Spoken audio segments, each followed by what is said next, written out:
हाय दोस्तों। इस वीडियो में हम बात करेंगे हरिओम पाइप कंपनी की। इस कंपनी ने आज अपने क्वार्टरली अनाउंस किए हैं। तो इसने ओपन मार्केट रिजल्ट अनाउंस किया था। आप देखो तो 3.5% से डाउन है शेयर, मतलब मार्केट को रिजल्ट पसंद नहीं आए। एक बार इनके रिजल्ट देखते हैं। तो आप देखो तो इन कंपनी का जो प्रॉफिट है, प्रॉफिट तो देखिए 7% से बढ़ा है। सही प्रॉफिट नहीं, सेल्स।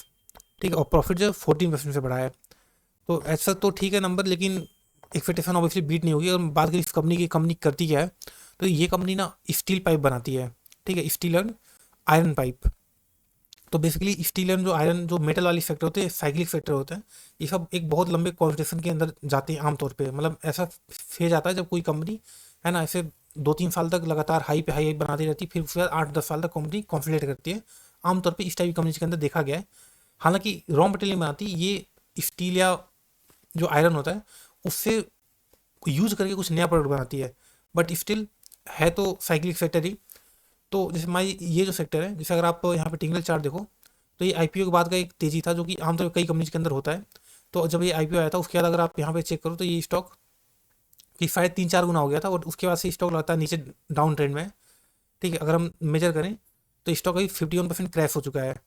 तो वैसे तो यहाँ पे एक माइनर सपोर्ट दिख रहा है, जैसे यहाँ पे आप देखो तो यहाँ पे कंपनी ने बस सपोर्ट लिया था और अगेन यहीं पे आ रहा है। तो देखिए, अगर आपको रिस्क लेना है तो आप देख सकते हो, अदरवाइज ये कंपनी साइकिल कंपनी होती है थोड़ी। ठीक है, तो करेक्शन बहुत लंबे होते हैं इस टाइप की कंपनीज के अंदर। और अगर मान लीजिए करेक्शन हुआ तो शायद ये यहाँ से और भी ज़्यादा नीचे गिर सकती है। ठीक है, मतलब कितना, ऐसा बोलना तो कठिन है, बट देखिए साइकिल कंपनी है तो अपने रिस्क के हिसाब से देखिए। अगर आप इस कंपनी को देखो भी ना, तो अगर हम बेनिफिट आप चेक करो तो ये कंपनी जो एक्सपेंशन, जो ग्रोथ लास्ट कुछ सालों में दी है वो कर्जे के दम पे दी है। जैसे अगर आप यहाँ पे बोरिंग्स दो कंपनी के, ठीक है, जैसे अगर आप यहाँ पे बोरिंग्स देखिए कंपनी के, तो कंपनी लगातार कर्जा उठा के एक्सपेंशन किया है। यहाँ मार्च 2022 में 87 करोड़ कंपनी का कर्जा था, जो कर्जा बढ़ के 297 हुआ, फिर बढ़ के 372 हुआ, देन अभी थोड़ा सा घटा है। बट स्टिल यहाँ से अगर कंपेयर करो तो 4 टाइम्स कर्जा हुआ है पिछले 3 सालों के अंदर।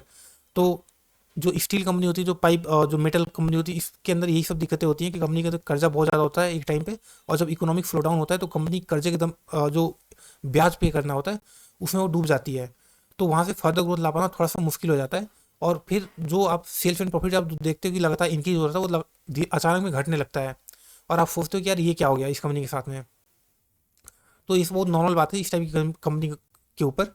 बाकी अगर आप इन्वेस्ट करना चाहते हो, रिस्क लेना चाहते हो, तो देखिए आपकी अपनी कॉल है, क्योंकि ये कंपनी बहुत ही छोटी कंपनी है, 1300 करोड़ का मार्केट कैप है।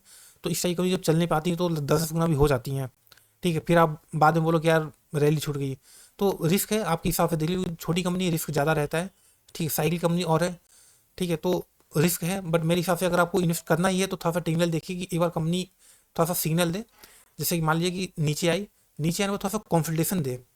ठीक, कॉन्फिडेंट मतलब कंपनी का प्राइस ना ऊपर जाए ना नीचे जाए, और कुछ टाइम लेग से 2 महीने 3 महीने तक साइडवे चले, देन आप बोल सकते हो हाँ शायद अब बॉटम बन चुका है। बट ऐसे अगर फ्री फॉल हो रहा हो, ठीक है, जैसे यहाँ पे आप देखो तो ये स्टॉक एकदम सीधा नीचे गिरा है, इसको हम बोलते हैं फ्री फॉल होना।